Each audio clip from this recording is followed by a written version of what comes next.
Praise the lord. ప్రియమైన సహోదరులందరికీ mirror of Christ తరపు నుంచి శుభాలు. ప్రియమైనటువంటి వాళ్ళారా, మీరందరూ బాగున్నారని విశ్వసిస్తూ ఉన్నాము. వాక్యాలను తప్పకుండా షేర్ చేయండి. పరిచర్య ఎంతో భారంతో నడుస్తూ ఉన్నది. మీ సహకారము మరి దేవుని కృపను బట్టి అందించినట్లయితే దేవుడు తప్పకుండా మీ యొక్క ప్రతి అవసరత, అక్కర, దీవెన విషయాలలో ఆయన కృతజ్ఞత కలిగి మీ మీద మెండైన ఆశీర్వాదాలను కుమ్మరిస్తారు. మరి ఈరోజు దేవుడు మనతో మాట్లాడుతున్న బలమైన వాగ్దానము ఏంటో మనం ధ్యానం చేద్దాం.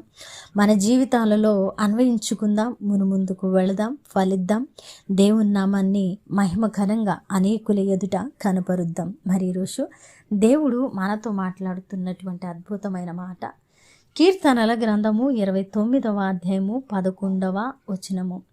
యెహోవా తన ప్రజలకు సమాధానము కలుగజేసి వారిని ఆశీర్వదించును. దేవుని నామానికి మహిమ కలుగునుగాక.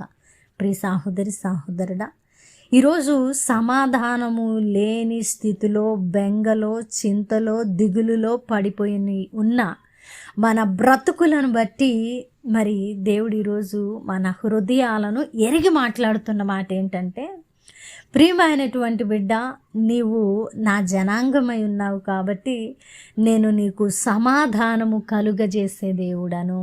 అంత మాత్రమే కాదు, సమాధానము కలుగజేసి నేను నిన్ను ఆశీర్వదిస్తాను.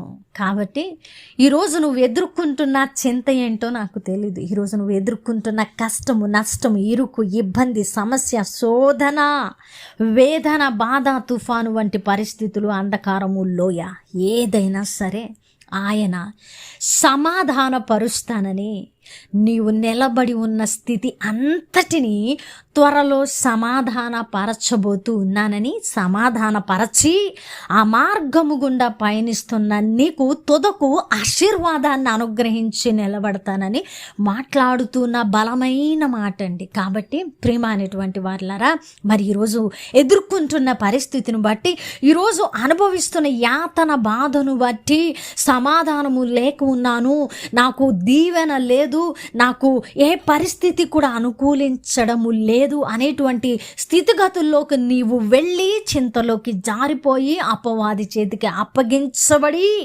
నీవు ఈడ్చుకొని పోవడానికి అవకాశము లేకుండానట్లు నీ హృదయాన్ని ఎరిగిన దేవుడు మాట్లాడుతున్న బలమైన మాట అండి. ఏం మాట అంటే, ప్రియమైన బిడ్డ, నేను నీకు సమాధానాన్ని కలుగజేసి తుదకు ఆ పరిస్థితిలో వచ్చే ఆటుపోటుల అన్నిటినీ నీకు అనుకూలముగా మార్చి ఆశీర్వదించే దేవుడను. అందుకే దేవుని వాక్యం మనకు ఈ విధంగా సెలవిస్తుంది ఏంటంటే, మరి ఆయనను ప్రేమించు వారికి సమస్తము సమకూడి జరుగుతుందట. ప్రియ సహోదరుడా, మరి ఏ కష్టమున్నా, నష్టమున్నా, ఇరుకున్న, ఇబ్బందున్నా ఆయన మనకి ఎదురయ్యే ఆటుపోటులు అన్నిటినీ కూడా, వ్యతిరేకతలు అన్నిటినీ కూడా, నష్టాలను, కష్టాలను అన్నిటినీ కూడా మనకు సమాధానకరంగా మార్చి వాటి ద్వారానే మనకు విజయము ఇచ్చే దేవుడండి. నమ్మాలి. ఇది అనుభవపూర్వకంగా చెబుతున్న అద్భుతమైన మాట. ప్రియమైనటువంటి వాళ్ళారా, మనం అనుకుంటాం, అయ్యో ఈ వ్యతిరేక బంధకం దీని నుంచి ఎలా బయటికి రావాలి, ఇది నన్ను తొదకు కడముట్టించేస్తుందేమో, నన్ను అణిచివేస్తుందేమో, నన్ను చిదిమి వేస్తుందేమో అని అనుకుంటాం. కానీ ఆ పరిస్థితినే ఉపయోగించి దేవుడు మనల్ని లేవనెత్తుతాడు. ఈ అద్భుతమైన సాక్ష్యము నా జీవితాలలో అనేక మారులు జరిగిందండి. ఎక్కడ నేను పడ్డానో అక్కడే నన్ను లేవనెత్తిన దేవుడు నిన్ను కూడా లేవనెత్తడానికి ఇష్టపడుతున్నాడు. కాబట్టి ఈరోజు ఏ పరిస్థితి అయితే నిన్ను ముంచి వేస్తుందని నువ్వు భ్రమపడుతున్నావో, బాధపడుతున్నావో, భయపడుతూ ఉన్నావో, అదే సమస్యను ఉపయోగించి దేవుడు నిన్ను లేవనెత్తబోతూ ఉన్నాడు. నమ్ము, విశ్వసించు. దేవుడు అద్భుతమైన కార్యాన్ని నీ పట్ల జరిగించబోతూ ఉన్నారు. ఆయన నిన్ను సమాధానపరిచి నిన్ను ఆశీర్వాదకరంగా మార్చడానికి ఇష్టపడుతూ ఉన్నారు. నమ్మినట్లయితే నీ విశ్వాసము ద్వారా నువ్వు ఈ వాగ్దానాన్ని స్వతంత్రించుకుంటావు. వినవాక్యము ఫలింపు కొరకు ప్రార్థన. పరిశుద్ధుడా, ప్రేమ కలిగిన తండ్రి, మీ బంగారు పాదాలకు వందనాలు. అద్భుతమైన వాక్కు చేత మాతో మాట్లాడారు, మా హృదయాలను కట్టారు. అవును ప్రభా, మమ్మల్ని ఎక్కడ పడితే అక్కడే లేవనెత్తే దేవుడవు. దేని చేతైతే మేము పడిపోతున్నాం అని భ్రమపడుతూ ఉంటామో దానిని ఉపయోగించే మీరు మమ్మల్ని లేవనెత్తుతారు. ఇది యథార్థమైన వాస్తవమైనటువంటి మాట. ఎవరు నమ్ముతున్నారు వారి పట్ల వాగ్దానాన్ని నెరవేర్చండి ప్రభువా. అలాగే పరిచర్యకు సహకరిస్తున్న వారిని దీవించండి.